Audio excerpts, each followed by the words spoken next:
Break के बाद आपका स्वागत है। लगातार हम बने हुए हैं, चर्चा कर रहे हैं सार्थक और उनके माता पिता से। सार्थक, एक स्पेशल सवाल जो है हमारे एडिटर इन चीफ की तरफ से आया है आपके लिए, वो ये है कि आप भविष्य में क्या करना चाहते हैं, क्या कुछ प्लानिंग है आपकी? अभी क्लास 12th के बाद तो मेरा इकोनॉमिक्स में ऑनर्स करने का मैंने सोचा हुआ है और वो मुझे उम्मीद है कि मैं Shri Ram college of commerce या फिर सेंट स्टीफन से कर पाऊँ। जी। उसके बाद मैं मैनेजमेंट कंसल्टेंट या फिर सिविल सर्विसेज की तरफ जाना चाहूँगा। बिल्कुल। और हमारे साथ हमारे पहले कॉलर जुड़ गए हैं, पलवल से रविंद्र जी हैं। रविंद्र जी नमस्कार, बताइए क्या कहना चाहते हैं? रविंद्र जी सुन पा रहे हैं हमें? हेलो। जी रविंद्र जी बताइए। रविंद्र जी आपकी आवाज़ ठीक से नहीं आ रही है। रिक्वेस्ट हम करेंगे अपने तमाम कॉलर्स को कि जब भी आप कॉल करें नेटवर्क एरिया में आकर आप कॉल करें। एक बार फिर से आप फोन मिलाइएगा रविंद्र जी, आपकी आवाज़ पहुंच नहीं रही है। ये जो इनका मैंने भी अमर उजाला में वो देखा था, ये कह रहे थे कि मैं डीयू से इको ऑनर्स करना चाहता हूँ, जबकि इन्होंने शायद नॉन मेडिकल या मेडिकल से पढ़ाई की होगी। तो मैं ये जानना चाह रहा था कि ये इंजीनियरिंग वगैरह में या मेडिकल लाइन में ही क्यों ना जाना चाहें, कि डॉक्टर वगैरह क्या ना EITMT वगैरह दिया हुआ है या IIT दिया हुआ है। तो इनका इस तरह का फोकस एक थोड़ा सा एक नई दिशा में जाना, देखो ये इनका अपना ही पसंद है कि ऑनर्स किस चीज में वो करते, लेकिन ये एक बहुत अच्छी परसेंटेज 99.6 लेकर आए हैं। तो इन पर फोकस है पूरी, मतलब इंडिया का लगाओ और पूरे देशों का फोकस है कि इतना परसेंटेज इतना इजी नहीं है, क्योंकि मेरी बिटिया ने भी 96.4 स्कोर किया है और ये अनबिलीवेबल है। तो कई सब्जेक्टों में इनके 100 मार्क्स भी मैंने अभी देखे, मैं मेरे सामने पेपर है अमर उजाला और सारे पेपरों में छाए हुए हैं। तो इनको देख के काफी बच्चे इंस्पायर होंगे और आगे जाने के लिए सोचेंगे। तो मेरा मानना ये है कि इन्होंने जो ये इको ऑनर्स, क्या ये इनका अपना इंटरव्यू है या इन्होंने अपनी व्यूज जाहिर करे हैं या फिर आगे इन्होंने कोई डॉक्टरी वगैरह के एग्जाम दिए हैं, तो मैं वो जानना चाह रहा था। जी सार्थक, आपके लिए सवाल है। सबसे पहले तो मैं सर को कहना चाहूँगा, उनकी बिटिया के लिए बहुत शुभकामनाएं दूंगा और उनके भविष्य में बहुत खुशहाल रहे, इसकी मैं कामना करता हूँ। उन्होंने जैसा कहा साइंस और इकोनॉमिक्स के बारे में, मैं कहना चाहूँगा कि क्लास 11 से मैंने सोचा हुआ था कि इकोनॉमिक्स ही सब्जेक्ट है जिसमें मेरा फील्ड है, जिसमें मुझे बहुत इंटरेस्टेड रहता हूँ, जिसमें मैं आगे अच्छा कर सकता हूँ। इसमें जब साइंस का क्वेश्चन आता है तो मेरे को लगता है कि साइंस जो ऐसी चीज़ है जिसकी नॉलेज हर किसी को होनी चाहिए। साइंस क्योंकि बताती है हमें कि हम कहाँ पर हैं, हमारे आसपास क्या हो रहा है, हम एक्चुअली कौन हैं। साइंस की नॉलेज मतलब मुझे अभी भी बहुत बेनिफिशियल रही है और आई होप कि फ्यूचर में भी मुझे बहुत आगे उसका लाभ मिले, क्योंकि साइंस ऐसी चीज़ है कि अगर आप पढ़ें साइंस तो आपको पता लगेगा कि एक्चुअली में दुनिया क्या चीज़ है। बिल्कुल। तो ये जो सवाल का जवाब था, उम्मीद करते हैं आपको मिला होगा। जो तमाम और बच्चे हैं सार्थक, जो अब 11th में है, मानिए अगले साल जिन्हें बोर्ड देने हैं, उनके लिए आप किस तरह का मैसेज देना चाहते हैं? आप अपना स्केड्यूल कुछ बताएं उन बच्चों को कि कैसे आपने प्लान तरीके से अपनी स्टडी प्लान की और इतना अच्छा परफॉर्म किया। तो उन बच्चों के लिए क्या मैसेज है और अपना जो स्केड्यूल है वो भी हमें बताएं।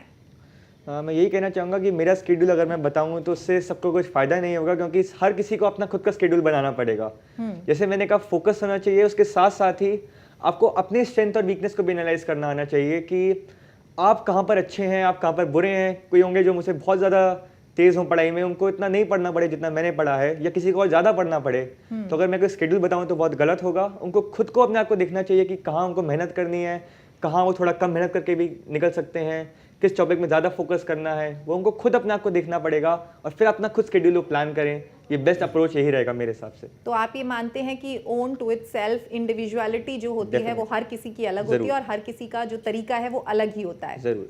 लेकिन इसके अलावा किस तरह का मैसेज है बच्चों के लिए कि क्या वाकई जैसे आप FB से दूर रहे, सोशल साइट्स जो है वो आपको भी लगता है कि डिस्ट्रैक्शन एक क्रिएट करती हैं और कम से कम जब तक आप 12th ना कर लें तब तक इस तरह की चीज़ों में ना ही पढ़ें तो अच्छा है? डिस्ट्रैक्शन वो फिर से खुद पर डिपेंड करने वाली बात है कि अगर आपके अपने अपने अपने दिन का काम कर लिया है, अगर आपने पढ़ाई कर ली है और आपको लगता है कि आप टाइम निकाल सकते हैं, तो क्यों ना करें। क्यों अपना आपको अगर आप अपना और प्रेशर डालें कि मैं इनसे दूर हूँ, मैं पढ़ाई पर लगा रहा हूँ टाइम, और आपके दिमाग में सब चीज़ें चलती रहेंगी। इससे अच्छा आपका प्रायोरिटी निकालिए कि अगर आपका प्रायोरिटी आपकी पढ़ाई है तो इनको नीचे रखिए। अगर आपने वो पढ़ाई कर ली है जितनी आपको करनी है तो ज़रूर क्यों नहीं फेसबुक ट्विटर पर रहें, लेकिन सबसे पहले अगर आपका फोकस पढ़ाई है तो उसी पर उसकी टाइम उसे मिलना चाहिए। बिल्कुल। इस बीच हमारे अगले कॉलर हमारे साथ जुड़ गए हैं, अंकित हैं पलवल से। अंकित जी नमस्कार, बताइए क्या कहना चाहते हैं? हेलो जी अंकित जी सुन पा रहे हैं आपको, पूछिए अपना सवाल। हेलो हेलो सर, आप अंकित जी रिक्वेस्ट करेंगे टीवी की वॉल्यूम कुछ कम करें, टीवी की आवाज़ कम करें और फिर हमसे बात करें ताकि हम और आप एक दूसरे को बेहतर तरीके से सुन पाएं।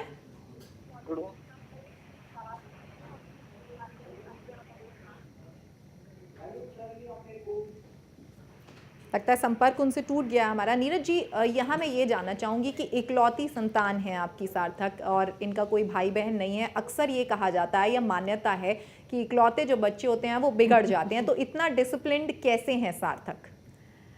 आई थिंक इसका श्रेय घर के माहौल को भी जाता है। एंड शुरू से मुझे ऐसा लगा कि एक सार्थक जो हैं उनको कभी हमें कुछ कहने की ज़रूरत नहीं पड़ी है। मतलब हम हमेशा उनके अंदर जो है एक संस्कारी बच्चा है, वो बहुत इमोशनल भी है। और माँ बाप अगर अपने बच्चों को पूरा टाइम देंगे, उनकी हर चीज़ का ख्याल रखेंगे, तो बच्चे के अंदर अपने आप ही वो इमोशनल डेवलपमेंट होगी, जो कि आपको बिना बताने से नहीं होगी या कोई इसको छा नहीं सकता है, कर नहीं सकता है। That definitely that gets into like बच्चे के अंदर वो अपने आप ही आती है नॉर्मली जो वो चीज़ है। तो आपको बच्चों को संस्कार देना, इमोशनल सपोर्ट देनी है ताकि बच्चा उस चीज़ को महसूस करता है। I think that is very important. सार्थक ने बात की थी कि नरेंद्र मोदी उनके रोल मॉडल हैं। क्या सार्थक भी मोदी की तरह हैं? जैसे प्रधानमंत्री जब बने वो तो अपनी माता के उन्होंने पैर छुए जब घोषणा हुई उनके नाम की, तो ये सारी चीज़ें क्या सार्थक भी करते हैं उसी तरह से? मतलब माता की उतनी रिस्पेक्ट करना या फिर ये तो मैं कहूँगी कि वो समझ सकता है हमको देख के कि हमें किस चीज़ की इस वक्त ज़रूरत है और महसूस करता है। कुछ बताना नहीं पड़ता है बट वो महसूस करता है हर चीज़ कि हम किस परेशानी में हैं या कोई हमें अगर तकलीफ़ होगी तो बिना कहे वो सब समझता है और अपनी पेरेंट्स की बहुत रिस्पेक्ट करता है। बिल्कुल। He is a very family oriented person. Friends से ज़्यादा फ्रेंड्स को भी बहुत करता है, रिलेटिव्स को भी, लेकिन माँ बाप के लिए इज़ वेरी स्पेशल। बिल्कुल, तो बेहतरीन एग्जाम्पल यहाँ सेट करते हैं सार्थक। सुशील जी, आपसे मैं जानना चाहूँगी, आप बिजनेसमैन हैं। जो 3 इडियट्स मूवी हमने देखी थी, काफ़ी कुछ उसमें ये था कि आजकल जो माँ बाप हैं, आजकल मैं नहीं कहूँगी, पहले ज़माने में ज़्यादा होता था, ये अब कम देखने को मिलता है कि चाहते थे कि या तो डॉक्टर बने बच्चा या इंजीनियर बने, इसके अलावा शायद ही कोई करियर उनके दिमाग में आता था, या फिर ज़्यादा से ज़्यादा IAS। आपकी किस तरह की अप्रोच रही है शुरू से सार्थक को लेकर? जैसा आपने 3 इडियट्स के बारे में जिक्र किया, उस मूवी से भी हम लोगों को यही सीखना चाहिए कि अपनी स्ट्रेंथ के अकॉर्डिंगली, अपने इंटरेस्ट के अकॉर्डिंगली अपनी फील्ड सेलेक्ट करें, उसमें एक्सेल करें, गिव योर मैक्सिमम परफॉर्मेंस, अपनी कैपेबिलिटीज़ को जज करें, उस कैपेबिलिटीज़ और अपने इंटरेस्ट के अकॉर्डिंगली अपनी परफॉर्मेंस और अपना आउटपुट बेस्ट दें and don't worry about the results. बिल्कुल। इस बीच यतिन हमारे अगले कॉलर जुड़ गए हैं गुड़गांव से, उनका सवाल ले लेते हैं। यतिन, बहुत स्वागत है आपका खबरें अभी तक पर। बताइए क्या कहना चाहते हैं, क्या पूछना चाहते हैं? मैम, मैं सबसे पहले तो सार्थक को कॉन्ग्रेचुलेशंस करना चाहता हूँ। इतना अच्छा इन्होंने काम किया है, पूरे देश का नाम इन्होंने रोशन किया है। और सार्थक, मैं ये कहना आपसे पूछना चाहता हूँ कि बड़े ही कम मैंने देखा है कि सिर्फ 2 नंबर से आप रहे हो, तो इसके बताओ कि इसके बारे में कुछ। 2 नंबर कम क्यों? उनका सवाल शायद ये था कि 2 नंबर की कमी आखिर क्यों छोड़ दी सार्थक? 2 नंबर मेरे इंग्लिश में कटे हैं, लेकिन मैं कहना चाहूँगा कि जितना मुझे 498 लाने में खुशी है, मुझे 2 मार्क्स छोड़ने में कोई गम नहीं है। बिल्कुल। और कहीं भी जिस तरह से परफॉर्मेंस किया है यतिन, ये बात अब मायने नहीं रखती है। इतने नंबर लाना भी अपने आप में एक सपने जैसा है जो साकार हो गया है सार्थक का। भूपेंद्र हमारे अगले कॉलर जुड़ गए अंबाला से। भूपेंद्र जी, बताइए क्या कहना चाहते हैं? भूपेंद्र जी, क्या आप तक आवाज पहुंच रही है हमारी? हेलो जी भूपेंद्र जी, बताइए क्या कहेंगे?